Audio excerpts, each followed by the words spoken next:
Bonjour à tous. Aujourd'hui, dans ce nouvel épisode du podcast, j'ai le plaisir de recevoir une femme qui a joué un rôle essentiel lors d'un moment les plus marquants de ma vie.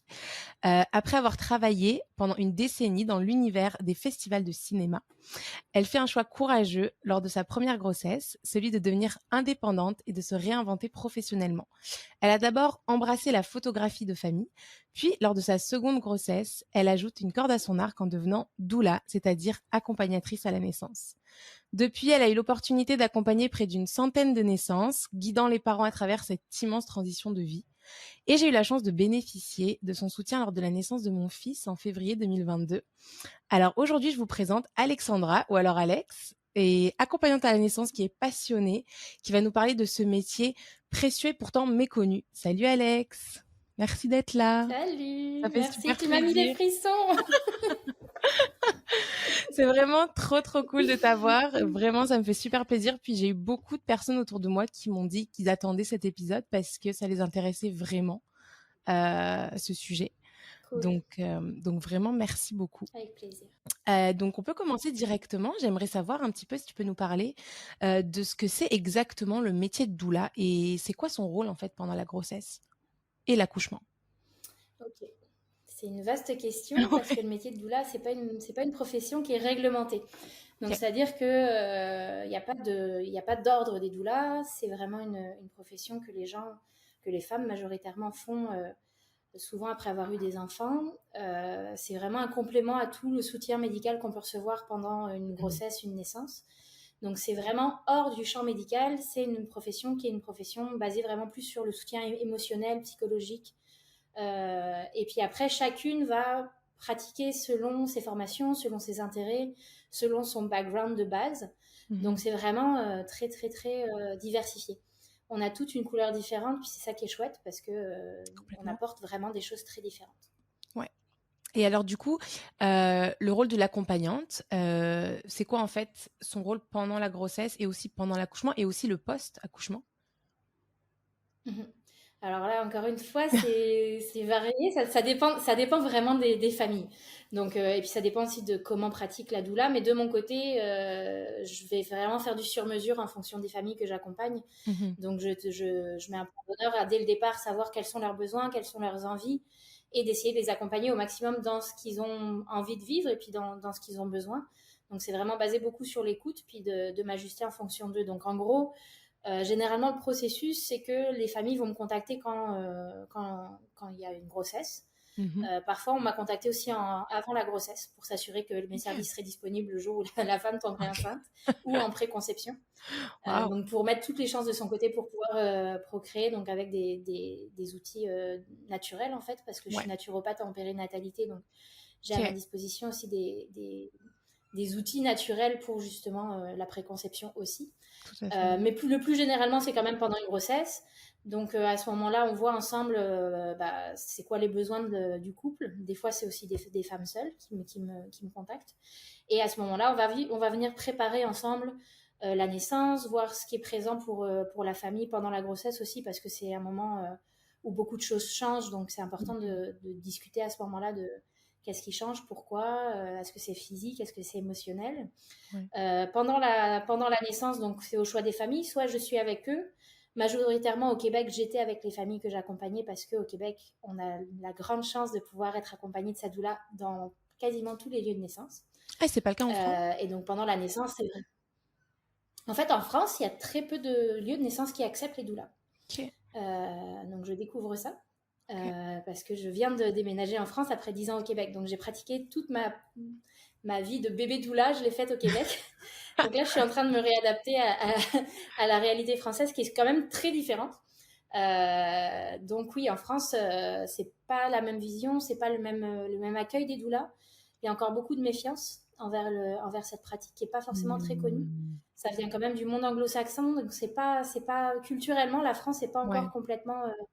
complètement à jour avec ça. Puis en France, il y a beaucoup de dénominations très différentes pour parler des doulas. Donc il y a accompagnante périnatale, consultante en périnatalité, consultante en maternité, etc.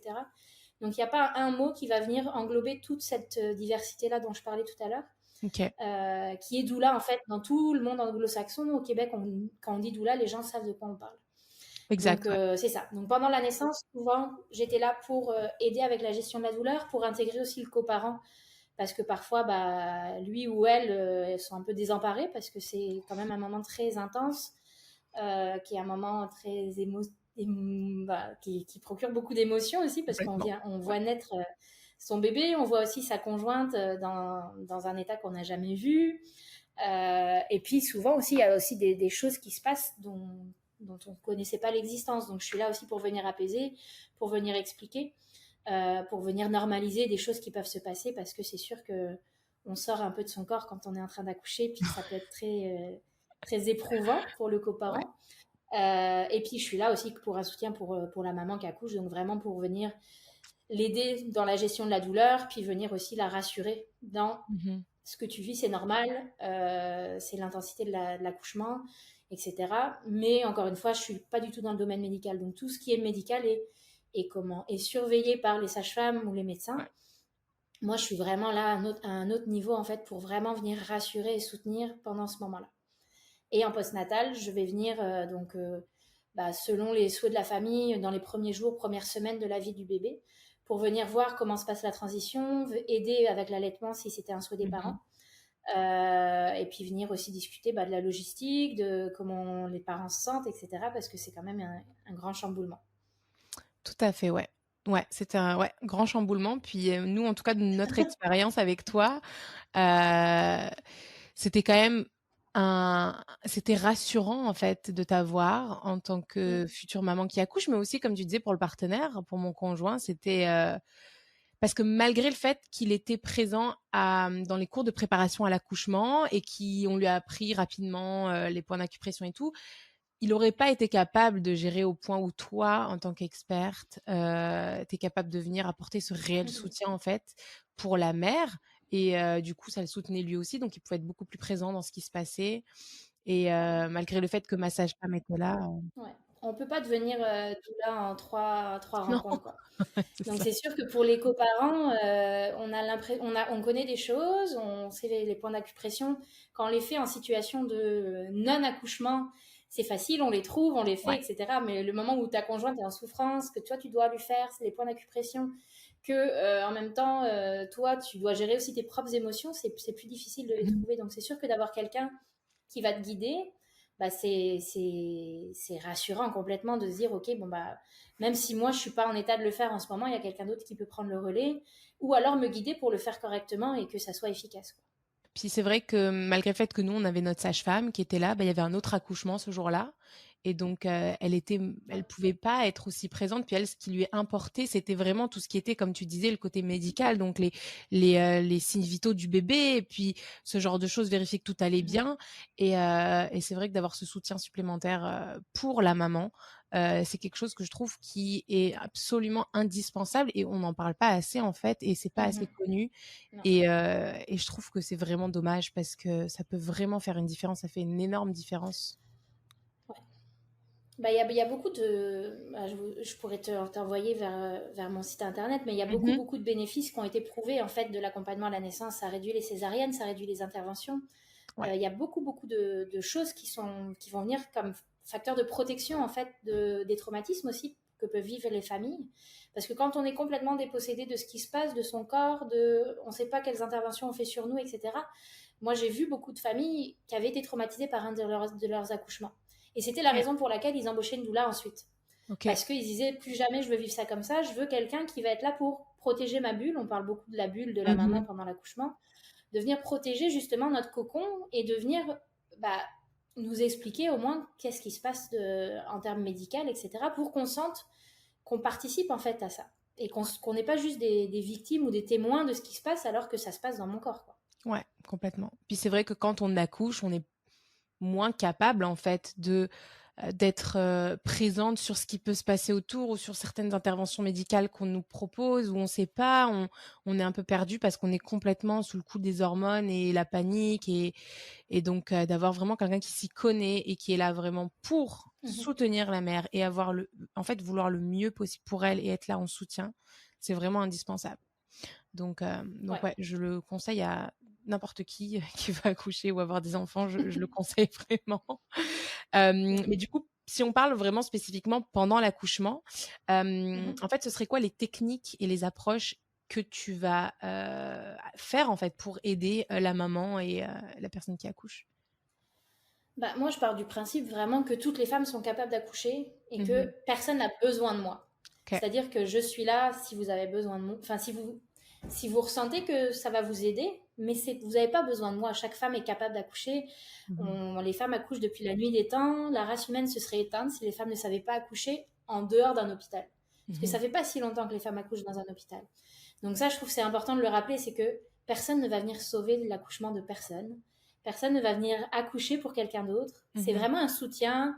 C'est pour moi indispensable parce qu'on a besoin de se retrouver dans un petit cocon justement où on se sent épaulé, où on se sent soutenu parce que ça va aider avec la sécrétion des hormones qui sont fondamentales pour l'accouchement, Mmh. qui sont fondamentales pour que tes contractions soient régulières et que tu accouches d'une manière quand même facile et rapide, même si c'est pas Mmh. facile un accouchement, on est d'accord. Et donc après, j'ai des outils que j'utilise et j'utilise pas toujours les mêmes. Mmh. Je vais tous les présenter pendant les rencontres prénatales. Donc on parle de respiration beaucoup, on parle de quelles positions vont venir soulager. On va parler de l'acupression, donc c'est vraiment venir stimuler les points dans le corps pour venir soulager et aussi venir régulariser aussi les contractions selon le point de compression. Le point d'acupression, pardon. Il y Mmh. a la compression des hanches, en fait, qui va venir aussi ouvrir le bassin. J'utilise le rebozo aussi, qui est un foulard mexicain, en fait, pour venir te suspendre, pour venir faire des mouvements, pour venir peut-être aider le bébé à mieux se placer, parce que parfois, lorsqu'un accouchement stagne, c'est-à-dire que les contractions ne progressent plus trop. Donc, pour voir que si les contractions font progresser le travail, c'est que l'intensité augmente. Si on voit que l'intensité n'augmente pas, souvent c'est que le bébé est dans une position où il appuie plus trop sur le col. OK. Donc dans ce cas-là, venir un petit peu mobiliser la maman, ça va venir lui permettre d'accoucher plus rapidement. Donc moi, mon objectif, c'est vraiment que ma cliente se sente en sécurité, se sente épaulée, mais toujours avec un recul nécessaire pour prendre en considération son besoin sur le moment. Parce que Mmh. parfois, j'ai des clientes qui me disent, moi, je veux que tu me masses, je veux que tu me fasses ci, je veux que tu me fasses ça. Et le jour de l'accouchement, je vois bien qu'elle veut pas que je la touche. OK. Ça m'est arrivé. Ouais. J'arrive, je suis là, mais la maman, il faut le sentir parce que c'est très subtil, Mmh. mais je sens qu'elle veut que je sois dans la pièce, mais qu'elle n'a pas envie que mes mains soient sur elle.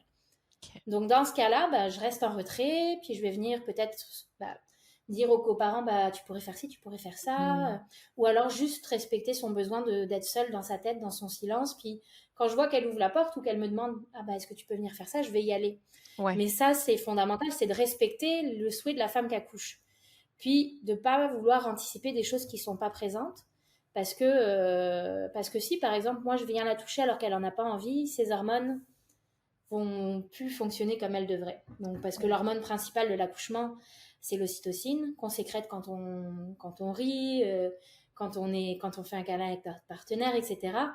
Et si on sécrète suffisamment d'ocytocine, les petits capteurs d'ocytocine sur notre utérus vont faire contracter, donc vont faire progresser le travail. Puis ces capteurs-ci vont être bloqués si on sécrète de l'adrénaline, du cortisol. Puis ces hormones-là, on les sécrète quand on est en état de veille, quand on se sent en danger, quand on se sent Mmh. inconfortable. Donc quelqu'un qui pose ses mains sur toi alors que tu n'en as pas envie, Ouais. ça va te faire sécréter de l'adrénaline ou du cortisol et pas de l'ocytocine. Et de la même façon que quand tu es dans un environnement médical et que l'infirmière vient te toucher toutes les 3 secondes, si toi, dans ce moment-là, ton Mmh. besoin, c'est qu'on ne te touche pas, tu sais, comme si ton corps se sentait en danger, il va sécréter du cortisol, ton accouchement va ralentir. Et si tu es dans un environnement médical, donc tel qu'un hôpital, là, ils vont vouloir provoquer le travail pour que ça accélère et vont donner des médicaments pour que ça accélère. Et donc, Mmh. dans ce cas-là, souvent, on finit par avoir ce qu'on appelle une cascade d'intervention, c'est-à-dire que on fait une première intervention. Pour gérer les effets de l'intervention, on va faire une deuxième intervention, qui est souvent la péridurale. Et la péridurale va parfois ralentir le travail. Si le travail ralentit, on va augmenter les médicaments. Et si on augmente le médicament, il y a aussi des risques pour le bébé. Le cœur peut augmenter, la vitesse du cœur peut augmenter, etc. Et dans le worst case scenario, on arrive à il faut faire une césarienne parce que il y a des décélérations, des accélérations du cœur. Donc c'est vraiment de prendre en compte les besoins physiologiques aussi de la maman pour faire en sorte que son accouchement se passe le mieux possible, mais Ouais. selon ses termes à elle. Et du coup, comment est-ce qu'on peut aider une femme qui est en train d'accoucher, à surmonter un petit peu, justement ses peurs ou ses angoisses ou même avant qu'elle accouche, mais tout ce qui est lié justement à la peur, les angoisses liées à l'accouchement, et justement pour éviter d'avoir ces hormones-là dont tu parles qui vont ralentir en fait le travail? Bah, je pense qu'en discuter, c'est fondamental. Moi, souvent, je vais discuter avec mes clients de quoi tu as peur ou Mmh. quelles sont vraiment tes craintes. Souvent, très très souvent, en tous les cas, dans les femmes que moi j'ai accompagnées, c'était beaucoup la peur de la césarienne, la peur d'avoir mal, Ouais. la peur que le conjoint la voie dans un état où il l'avait jamais vu. Mmh. Et donc, toutes les situations dans lesquelles tu as peur, tu sécrètes la mauvaise hormone, entre guillemets. Ouais. Donc, il faut essayer d'aller travailler d'où vient cette peur-là. Donc, c'est vraiment, chacune a des outils différents. Moi, on parle beaucoup avec mes clientes. On Mmh. essaye de voir d'où ça vient. Puis souvent, les peurs qu'on a, elles viennent pas de nulle part, hein. C'est pas, on n'est pas né Complètement. avec cette peur-là. Ça a été les films qu'on a vus, les discussions Ouais. qu'on a eues, les récits d'accouchement des autres, les livres qu'on a pu lire, etc. Donc, on est vraiment conditionné par la société pour avoir peur de l'accouchement. Ça, c'est clair et net, Ouais. c'est dramatique, et c'est pour ça aussi que je fais des photos d'accouchement, pour pouvoir aussi Mmh. réconcilier la société avec la vision d'un accouchement, parce qu'il y a un gros tabou qu'entoure le corps en général, les Ouais. sécrétions corporelles encore plus.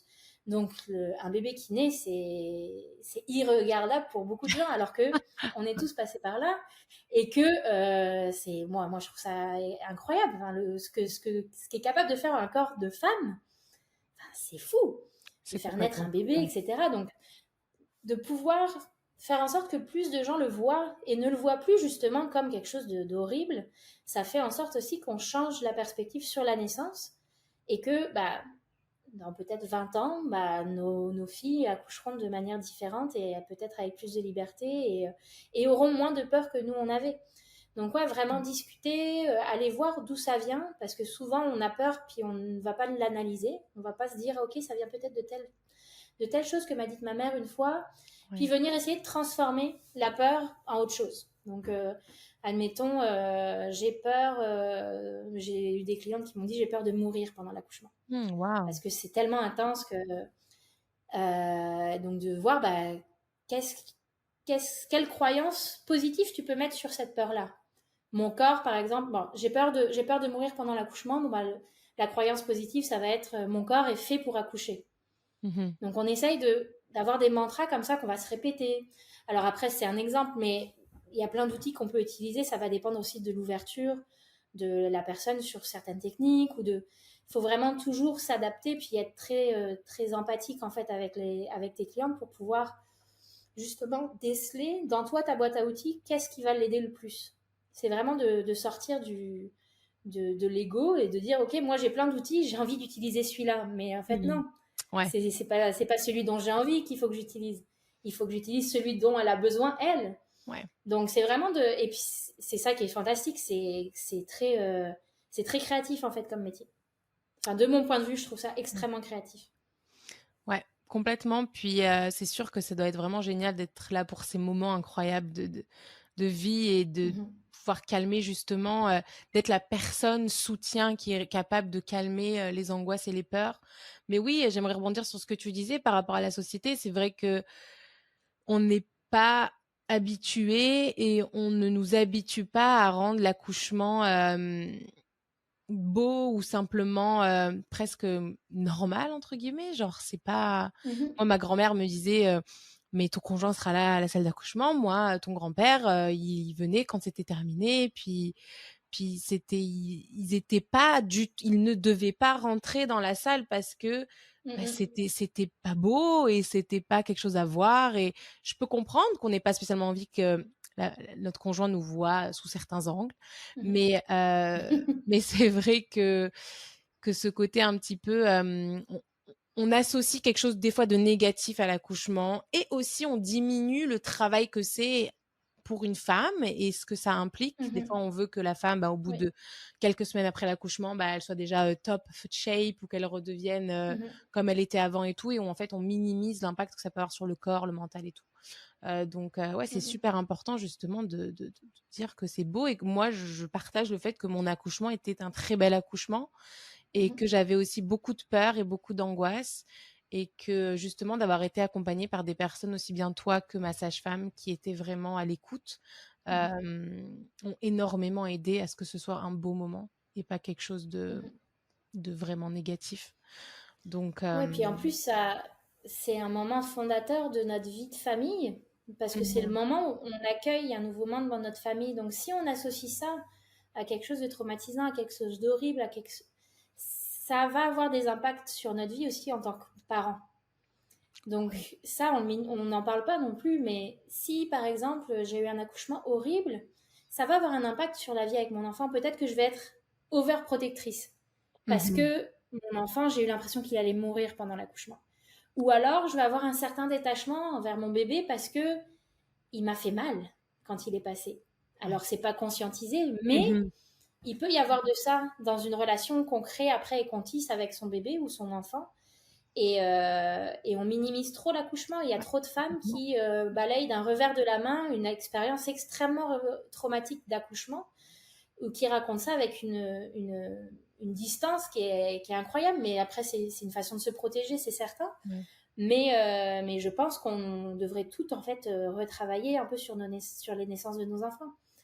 Puis Ouais. de voir qu'est-ce qui s'est bien passé, qu'est-ce qui s'est moins bien passé. Peut-être écrire le récit d'accouchement sans forcément avoir besoin de le publier sur Instagram, mais juste de dire, bah, ok, qu'est-ce qui s'est passé, comment ça s'est passé, comment moi je l'ai vécu, comment mon conjoint, ma conjointe l'a Mmh vécu. Et c'est hyper. Ça fait beaucoup de bien, je pense, à la famille de reparler de ça de façon aussi moins dans l'émotion, puis moins dans l'action. De prendre juste Ouais. un peu de perspective, un peu de hauteur, puis dire, OK, bah, il s'est passé ça. Moi, à ce moment-là, j'ai eu tellement peur. Puis des fois, c'est des choses anodines, entre guillemets. Ouais. Mais moi, ça m'est arrivé des clients qui me disent, à ce moment-là, j'ai cru qu'on allait partir en césarienne.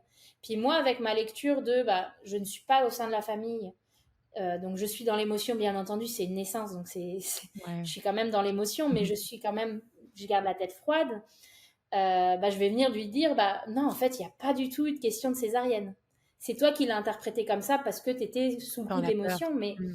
il n'y a pas eu ça, donc ça va venir apaiser aussi des espèces de situations de crise que les gens se sont inventées parce qu'ils étaient sous le coup de leurs émotions, leurs hormones, et que bah, c'était la naissance de leur enfant, quoi. Ouais, complètement et puis aussi, on est dans un état un peu second, enfin, en tout cas, nous, les femmes, quand on accouche, on est enfin, je m'en Mhm. rappelle de mon accouchement, mais je m'en rappelle pas non plus. C'est un peu genre un mix. Mhm. Donc c'est vrai que des fois, on a l'impression de voir des choses qui vont se passer parce qu'on a juste pris un petit moment ou quelque chose que quelqu'un a dit, puis on a tout de suite associé ça à une de nos peurs.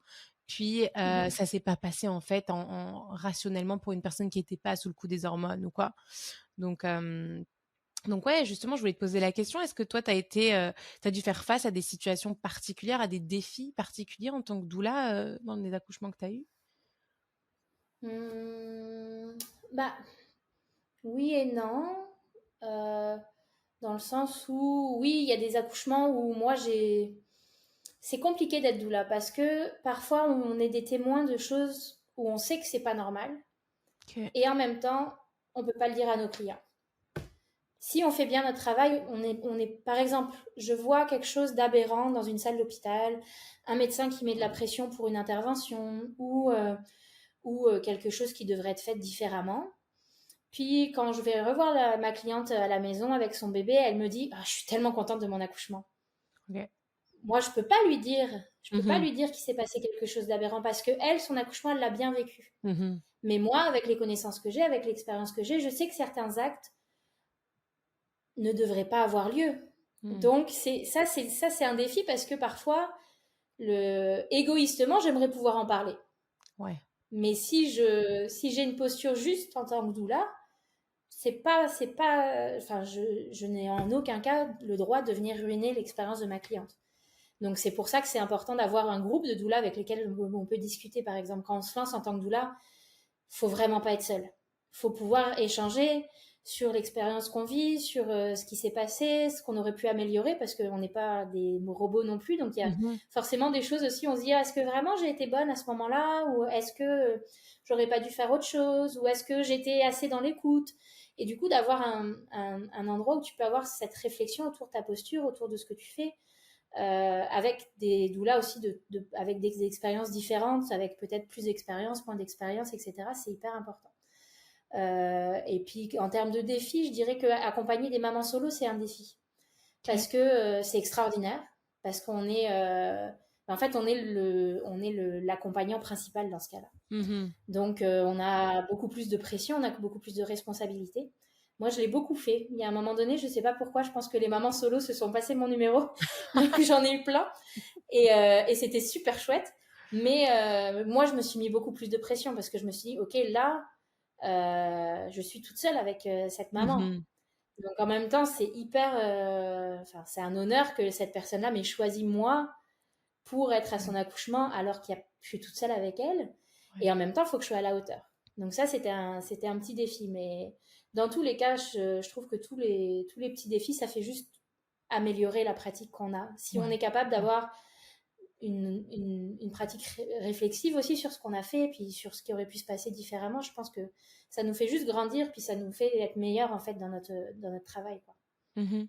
C'est intéressant ce que tu disais sur le fait d'avoir un groupe d'autres doulas avec qui partager, puis justement parler de ce qu'on a fait, ce qu'on n'a pas fait, ce qu'on a vu, et de pouvoir justement partager ses expériences. C'est comme un peu les thérapeutes, même les thérapeutes ont des thérapeutes Mhm. justement pour pouvoir continuer Oui. d'apprendre et de parler justement de tout ce que eux ils reçoivent pendant les thérapies de leurs clients pour pouvoir justement Mhm. extérioriser leurs propres problèmes et tout ça. Donc, c'est super intéressant, ouais, ce côté, on se soutient entre doulas, entre accompagnatrices. Mhm. Mm. Et puis, du coup, je voulais te poser une question sur, je sais pas si tu peux répondre à cette question, mais est-ce que toi, tu as vu une différence, tu as pu observer une différence entre les femmes qui ont bénéficié du soutien d'une doula et de celles qui n'ont pas bénéficié? Bah, je vois une différence dans ce qu'elles savent et ce qu'elles ne savent pas sur l'accouchement. Parce que Ok. bah, je vais parler du Québec parce que j'ai moins d'expérience en France, ça fait vraiment peu de temps que je suis là. C'est que en fait, une doula, elle va venir te donner beaucoup d'informations, te Mhm. donner des ressources, etc. Donc j'ai l'impression que les mamans et les familles qui ont bénéficié du soutien d'une doula, ils ont beaucoup plus de connaissances. Et pour moi, la connaissance, c'est la base de tout. Et que Ouais. plus tu vas avoir de connaissances, plus tu vas être dans ton pouvoir, plus tu vas pouvoir prendre des décisions. Parce que mon but ultime, c'est vraiment que les familles soient autonomes, soient indépendantes, puissent vivre ça sans avoir besoin toujours de se retourner vers moi, même si je suis là pour ça, s'il y a Ouais. besoin, mais qu'elles se disent, bah, je sais en fait, je sais plein de choses. Et donc, je vais pouvoir faire des choix qui sont des vrais choix et pas des choix de bon, bah, je sais pas, donc allez, oui, go. Ouais. Donc, c'est vraiment une différence que j'ai vue. Puis après, dans les interventions et quand des femmes qui n'ont pas eu de doula souvent me racontent leur accouchement, c'est nébuleux certaines choses. Alors que quand il y a une doula, ça permet d'avoir un témoin qui va après pouvoir, justement, comme on disait tout à l'heure, discuter de ce qui s'est passé. Ah, bah, à ce moment-là, de mon accouchement, il s'est passé ça. Mm. Tu peux m'expliquer pourquoi Donc, moi, ah, ok. Ah, mais oui, c'est vrai, il s'était passé tel truc. C'était parce que l'infirmière est arrivée, puis elle avait pas mis assez de enfin, assez de Synto dans la perf, donc le médecin. Enfin, et donc, du coup, ça permet de délier un petit peu toute cette brume qu'il y a au-dessus Mhm. de l'accouchement, parce que quand on est en train d'accoucher, c'est brumeux. Ouais. Et des fois, de juste se réapproprier son histoire d'accouchement, ça, c'est hyper important. De se dire, ok, je sais ce qui s'est passé, parce que souvent, le coparent, il est plus ou moins conscient aussi, mais pour d'autres raisons. Et ça c'est cool. Mais souvent, bah, moi, je l'ai vu pour les clientes, en tout cas, qui m'ont contacté, c'était beaucoup des mamans qui avaient eu pas forcément une bonne expérience au premier et qui voulaient absolument une doula pour le deuxième Ouais. ou le troisième. Puis c'est vrai que l'information, comme tu dis, c'est hyper, hyper important. Nous, on avait été vraiment chercher cette information parce que autour de nous, c'était pas clair. C'était pas clair. Mhm. C'était un peu comme si, un peu comme ça. On nous a dit de faire ça. Alors, nous, on avait suivi un cours de préparation à l'accouchement justement par une autre accompagnatrice à la naissance qui avait fait ce Mhm. cours-là. Donc, c'était 3 séances de 2h30, 3 heures chaque séance où elle nous expliquait tout ce qui se passait dans un accouchement, toutes les phases, mais aussi nos droits en tant que personne qui accouche dans un hôpital, le droit de refuser certaines interventions, et d'avoir connaissance de certaines interventions qui sont faites de force, sans Mmh. diaboliser le corps médical ni rien, mais qui des fois peut être un peu, violent en fait sur Mmh. les femmes et les personnes qui accouchent et en fait juste, bah, on le fait parce qu'il faut le faire et puis on vous demande pas forcément. Hem et donc oui, plus de toi t'avoir, et donc d'ajouter cette couche d'information nous a énormément, énormément, aidés. Mais rien que par rapport déjà à la position de l'accouchement où moi j'ai vu autour de moi, j'étais présente à l'accouchement de ma sœur, puis, elle accouchait 100 allongée, puis toutes les personnes qu'on voit dans les films, ils accouchent allongés, puis c'est censé être la façon optimale d'accoucher, puis quand nous on a appris que c'était pas du tout la façon optimale d'accoucher, bah, tu en fait, tu te dis: «Mais oui, mais en fait, mais c'est logique Ouais. que c'est» Ouais, puis on tombe des nues alors que c'est des choses complètement logiques. ouais. Puis il faut aussi chercher l'information fiable. Donc ça, c'est Mmh. aussi le problème de notre génération où on a accès à plein d'informations partout. Ouais. Il y a des comptes Instagram qui parlent de naissance, il y a des sites Mmh. internet qui parlent de naissance, etc. Mais quelle est l'information juste? Mmh. Puis le rôle d'une doula, c'est ça aussi, c'est de vous livrer une information qui est fiable, qui sort pas que je sors pas de mon chapeau, et puis que si tu sais pas, bah tu dis juste que tu sais pas, puis soit tu vas chercher l'info, soit tu réfères à quelqu'un qui sait. Mais Mmh. ça, je trouve que c'est important aussi de rester dans l'humilité de genre, je ne sais pas tout, je suis un humain, je ne sais pas tout, je vais faire de Mmh. mon mieux pour t'apporter le maximum d'informations, mais à un moment donné, bah, peut-être que je vais atteindre mes limites aussi, puis que bah, je vais devoir rechercher, te référer à quelqu'un ou quoi. Et ça, c'est hyper important parce que j'entends beaucoup, beaucoup, beaucoup de choses fausses, mais tellement. Ouais. Et autant des femmes qui vont accoucher que parfois même des professionnels de la santé qui ne sont pas spécialisés en périnatalité qui disent des Mmh. choses qui sont aberrantes et fausses. Et du coup, bah, d'avoir des informations justes, de pouvoir aussi toi-même te renseigner auprès de sources fiables, ça fait en sorte que tu vas savoir prendre tes décisions. Tu vas savoir que ça, c'est pas vrai, que ça, c'est vrai, que cette intervention-là, tu n'en as pas besoin peut-être, Mmh. ou tu vas pouvoir négocier. Si vraiment il y a des choses que tu veux pas qui se passent, bah, le corps médical va venir te présenter, admettons, là, on va devoir te déclencher pour telle ou telle raison. Bah, toi, tu vas pouvoir avoir les informations qui vont te permettre de dire, bah, moi, je me sens complètement à l'aise de ne pas avoir de déclenchement pour l'instant. Et peut-être de retarder un déclenchement. Donc après, moi, je suis pas du tout contre le système médical. Je trouve Mmh. qu'il est fantastique et que s'il est Mmh. bien utilisé, ça sauve vraiment des vies. En Complètement. revanche, je pense que c'est fondamental qu'on reprenne tous en charge notre corps, notre santé, Mmh. et qu'on ne le mette pas entre des mains de quelqu'un d'autre qui ne nous connaît pas, Ouais. qui sait pas c'est quoi ton vécu, c'est quoi ton histoire, c'est quoi ton rapport à ton corps. Et je trouve que c'est dramatique, puis parce qu'on arrive avec des femmes qui sont complètement dépossédées de cette expérience-là et qui le vivent mal. Et puis des fois, elles savent pas qu'elles l'ont mal vécu. Puis c'est des années plus tard qu'elles me disent, oh, mais en fait, avec tout ce que j'ai appris, mais en fait, c'était, enfin, j'ai vécu un traumatisme.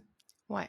Donc moi, ce que je me dis, c'est que j'espère que bah, au moins toutes mes clientes, puis tous les gens auxquels je parle d'accouchement, ne vivront pas des traumatismes pendant leur accouchement. Ouais, complètement. Reprendre vraiment le contrôle de ses choix et de son corps. Hem, Mhm. parce qu'encore une fois, je pense que c'est lié au fait qu'on minimise, pardon, l'accouchement, et que du coup, c'est: «Oh bon, je vais accoucher, on verra comment ça se passe, puis ils sont là pour Mhm. gérer, puis c'est pas grave, puis en fait, non, c'est super important ce moment et c'est important de bien le vivre parce que comme tu dis, ça impacte beaucoup de choses après par la suite, puis ça impacte aussi le mental et ça impacte plein de choses. Donc, reprendre ce contrôle-là, avoir les connaissances et puis être capable de répondre en fait à un médecin ou la personne en face de soi et de dire, OK, vous voulez faire Mhm. ça, je sais c'est quoi, mais peut-être on peut faire ça ou en tout cas, exact, négocier avec eux. Donc, très, très important. Puis il y a quelque chose ici que j'aime beaucoup qui se fait au Québec, mais je sais pas si ça se fait en France et je pense pas. Mais c'est la liste de naissance qu'on nous dit de faire avant Mhm. d'accoucher.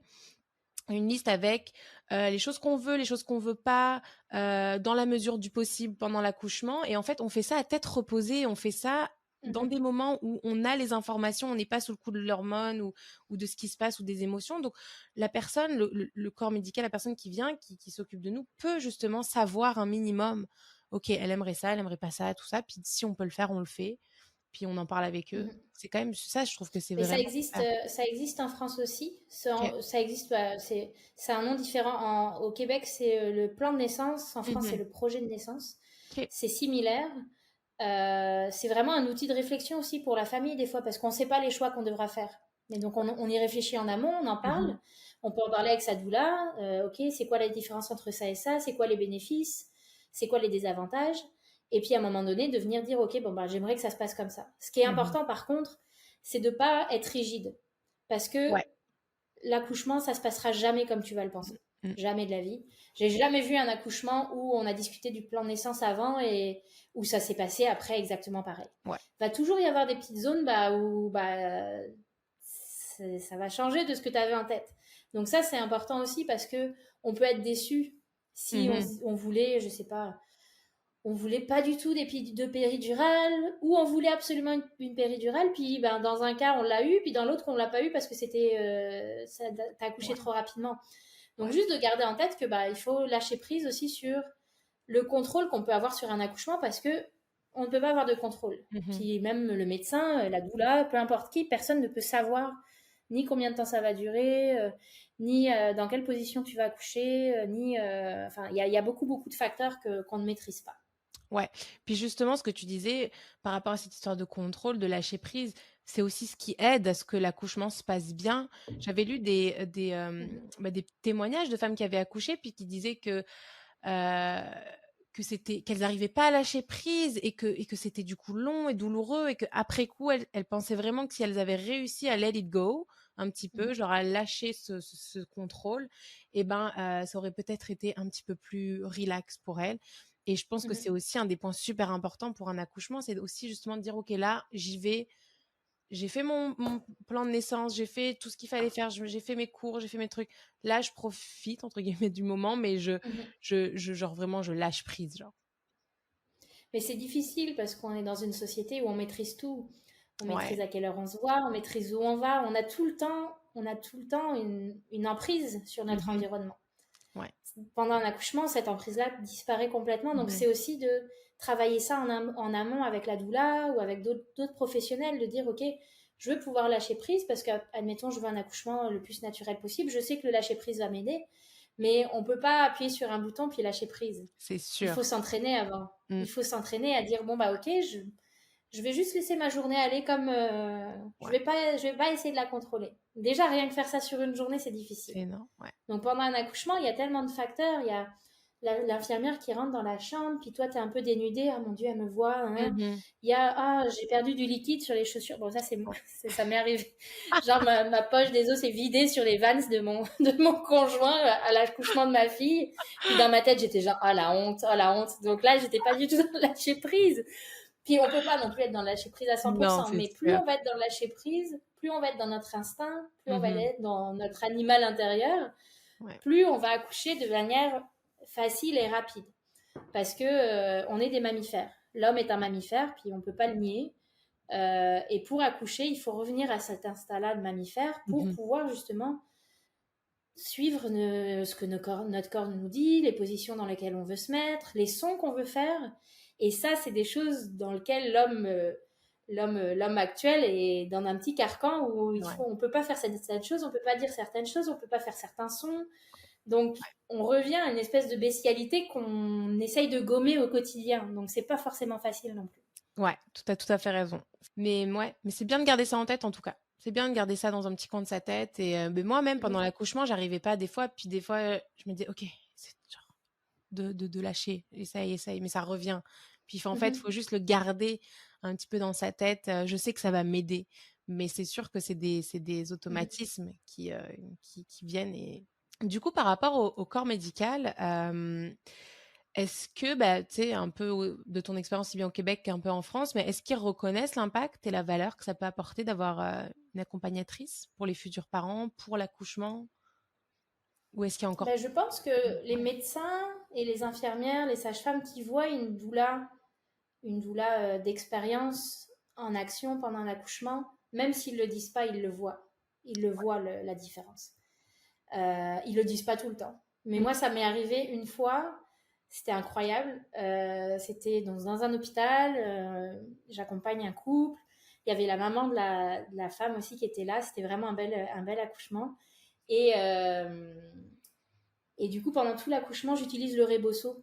Ok. Donc, je fais des massages, je berce. Pendant la poussée, le bébé, je pense, était mal engagé. Donc, j'utilise aussi le rebosso. L'infirmière nous laisse vraiment beaucoup de latitude, ce Mhm. qui est rare parce que Ouais. souvent, on peut pas se mettre dans certains endroits, etc. Puis là, je vois qu'elle me dit, vas-y, fais ce que tu veux. Puis donc l'accouchement se termine, super et tout. Je sors de la chambre, puis je vois une infirmière qui vient vers moi qui me dit, c'est vous la doula qui était... Là, je me dis, oh merde, je vais me faire engueuler. Qu'est-ce que j'ai fait? Et là, elle me dit, ah bah je voulais vous remercier parce que tout le service nous a dit, enfin, a fait l'éloge de votre travail et tout. L'infirmière qui était avec vous nous l'a dit et j'étais genre, oh, yes. Ça veut Ouais. dire que pour aussi mes collègues doula, ça veut dire que dans cet hôpital-là, elles vont être perçues peut-être d'une autre façon. Mhm. Ça veut dire que peut-être qu'on va avoir plus de reconnaissance, puis peut-être que cette infirmière, elle va en parler autour d'elle aussi, puis que les doulas vont être plus connues. Donc c'est vraiment, c'est génial en fait de voir que même les infirmières qui parfois sont réticentes, hein, enfin, clairement parfois elles sont pas très contentes qu'il y ait une doula parce qu'elles savent pas trop ce qu'on fait, elles ont Mhm. l'impression qu'on n'est pas compétente, puis que on leur prend une partie de leur travail qui est cool aussi parce on a la relation aussi privilégiée avec les patients Ouais. parce qu'on les connaît depuis plus longtemps aussi et tout. Et donc, bah, il y en a certaines qui me disent, bah ouais, mais moi, d'habitude, j'ai une relation aussi. Et là, j'ai l'impression que Mhm. tu viens comme fermer la porte avec les clients. Alors moi, souvent, je discute avec elles, puis j'ai jamais eu de problème avec aucun infirmière, aucun médecin. C'est vraiment d'aller discuter, puis d'être dans l'échange, d'être dans l'ouverture. Parce que des fois aussi, il y a des doulas qui sont fermées au médical. Ouais. Donc, tu sais, ça va dans les deux sens. Je Complètement. pense que c'est important que les deux mondes s'ouvrent, puis je pense Mhm. qu'on peut cohabiter, on est complètement complémentaires, mais il faut être conscient que c'est ça, on est capable de cohabiter ensemble. Mais oui, dans ce cas-là, justement, où le corps médical et l'accompagnement à la naissance travaillent ensemble, puis ça fonctionne et c'est beau et c'est une belle Mhm, harmonie. Et au final, ben, c'est un soutien pour les personnes qui accouchent, puis pour les parents, puis c'est ça qu'on veut, c'est qu'on veut bien les soutenir et on veut les amener vers quelque chose de beau. Donc, complètement, c'est là que la magie opère, en fait, quand les deux travaillent ensemble et mhm. super Ouais, sympa. vraiment. Du coup, comment tu définirais tes valeurs et tes philosophies qui guident ta pratique? Bah, je dirais que la bienveillance, l'ouverture, euh, la tolérance aussi, parce que parfois il y a des gens qui veulent des choses complètement différentes que moi, de moi, ce que j'ai voulu pour mes accouchements. Mhm, Puis je peux pas prendre comme référence moi mon expérience. Puis mhm. souvent je vois parfois des doulas qui le font. Puis je pense qu'au fur et à mesure de l'expérience, on gomme un peu ce trait-là. Mais je Ouais. trouve que c'est important quand même de garder une distance. C'est pas mon expérience, c'est leur choix, c'est leurs envies. Et de garder vraiment ça, d'être respectueux en fait envers les envies de tes clients. Même si tu les comprends pas, en fait, de les accompagner dans ce qu'ils veulent. Et puis d'être dans l'humour aussi, dans la joie. Enfin, c'est Ouais. pas obligé d'être toujours sérieux, d'être toujours super guindé. Je pense enfin, dans n'importe quel métier, hein, si on travaille avec bonne humeur, qu'on peut faire des blagues, ça détend l'atmosphère, c'est beaucoup plus agréable, quoi.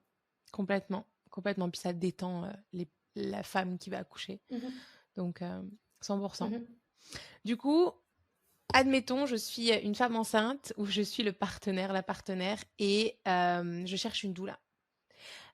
Quels seraient, selon mhm. toi, les critères qui comptent lorsqu'on cherche une doula euh, pour son accouchement? Bah, je dirais son expérience. Peut-être si tu trouves quelqu'un qui t'a été référé par quelqu'un d'autre, ça donne Mhm. aussi confiance. Puis l'aspect fondamental, c'est vraiment que ça clique entre vous. Ouais. C'est-à-dire que tu peux avoir la meilleure doula du monde, la ceinture noire de toutes les doulas, qui est super formée, qui a beaucoup d'expérience et tout, puis tu la rencontres, puis il n'y a rien qui se passe. Mhm. Pitié, ne la prends pas.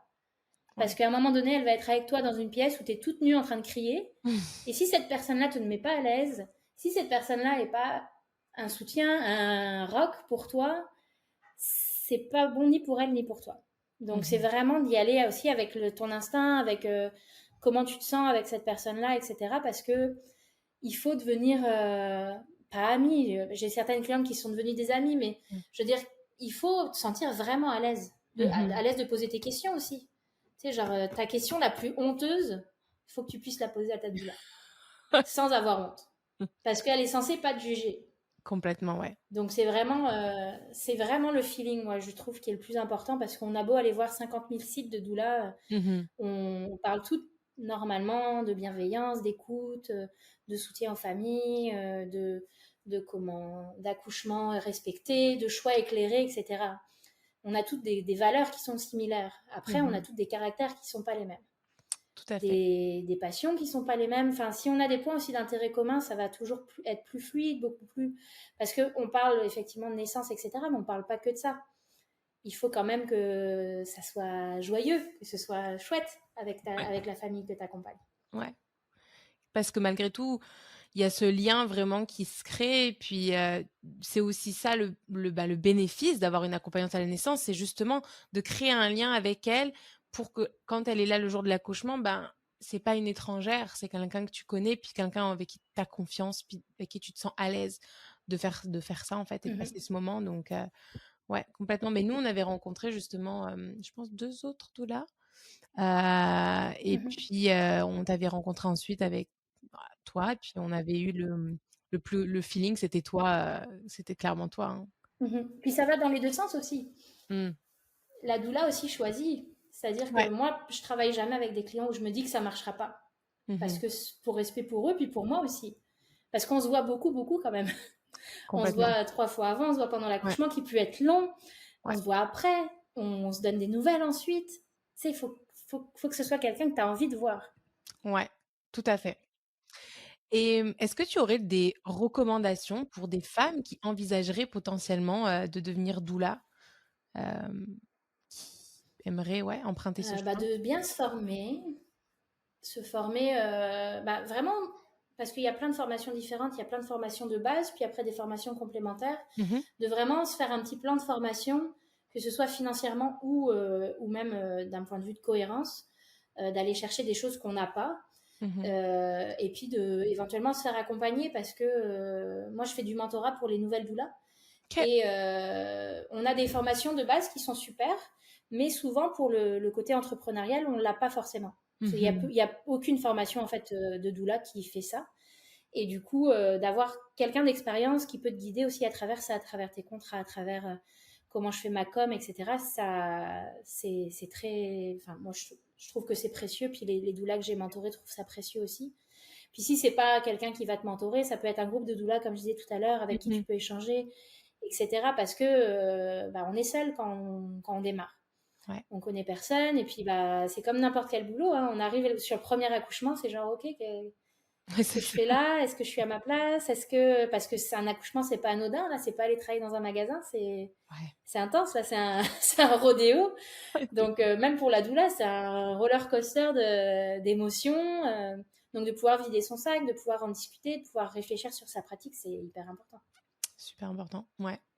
Et du coup, est-ce que toi, il y aurait, une expérience marquante en tant que doula qui a vraiment illustré l'importance de ce que tu fais? Ça peut être par exemple, ben, je sais pas, ton premier accouchement ou quelque chose vraiment qui t'a marqué?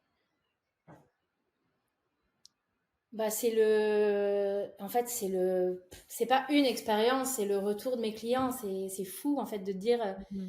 à quel point ça a été un game changer dans dans ce Ouais. moment clé de leur vie. Tu sais, c'est fou, tu sais, genre, rien que d'en parler, j'ai les frissons, là. C'est comme genre, c'est, c'est incroyable. Enfin, j'ai vraiment beaucoup de chance de faire ce métier-là. J'ai beaucoup de chance que mon téléphone sonne, parce que mes clients sont satisfaits aussi de ce que je fais. Mmh.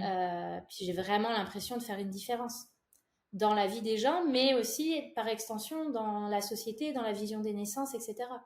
Puis c'était vraiment mon souhait quand j'ai ajouté la corde doula à mon arc, je voulais faire une différence, je voulais avoir un impact positif Mmh.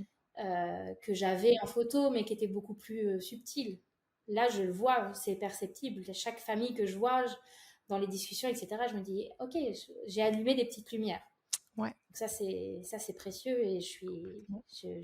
je suis pleine de gratitude tous les jours, parce que je fais un métier qui me passionne. Complètement. Puis un métier malheureusement qui est pas assez reconnu, puis, qu'il Mhm. faut justement, il faut le l'exposer et en Ouais, parler pour vraiment. que ce soit vraiment quelque chose de naturel maintenant, d'avoir une accompagnatrice à la Mhm. naissance, puis Oui.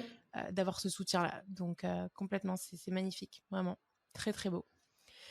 Est-ce qu'il y aurait autre chose, Alex, que tu aimerais ajouter, aussi bien sur le métier de doula que n'importe quoi, vraiment? Bah, peut-être ajouter que c'est pas facile non plus, Ouais. que c'est magnifique, mais que ça demande un équilibre familial aussi solide. Moi, j'ai 2 enfants, donc quand mon téléphone sonne pour un accouchement, bah, mon conjoint, il faut qu'il soit disponible, il faut qu'il soit là. D'avoir un système autour de nous aussi pour gérer aussi bah, un accouchement, une cliente qui a besoin de moi, par exemple, si tu m'appelles pour des problèmes d'allaitement, je m'engage à venir dans les 24 heures, donc il faut que je fasse de la place dans mon agenda pour que tu veuilles venir te voir. Ouais, Parce que je sais que l'allaitement, ça peut vite mal tourner, entre guillemets, ouais. si on n'est pas soutenu. Donc il y a plein de petites choses comme ça qui ne sont pas forcément évidentes. Mais justement de pouvoir avoir du soutien dans sa communauté de doula, puis du soutien dans sa famille, Mmh. c'est hyper important parce qu'on le minimise aussi. On se dit, ah bah oui, je vais être doula, c'est cool. Ouais. Mais c'est cool sur plein d'aspects, mais ça demande beaucoup, beaucoup, beaucoup d'adaptation. Donc c'est vraiment, il faut jongler entre les deux et il faut le savoir avant de se lancer. Merci beaucoup, Alex. Merci d'avoir partagé tes connaissances, Avec grand ton plaisir. expérience, d'avoir été là avec nous. Je vais mettre toutes tes informations en description, ton site internet, tes réseaux sociaux, comme ça, vous pourrez tous aller voir Alex et son travail. Je vous remercie infiniment d'avoir été là et puis je vous dis à bientôt dans un prochain épisode de Simply Well. Merci beaucoup.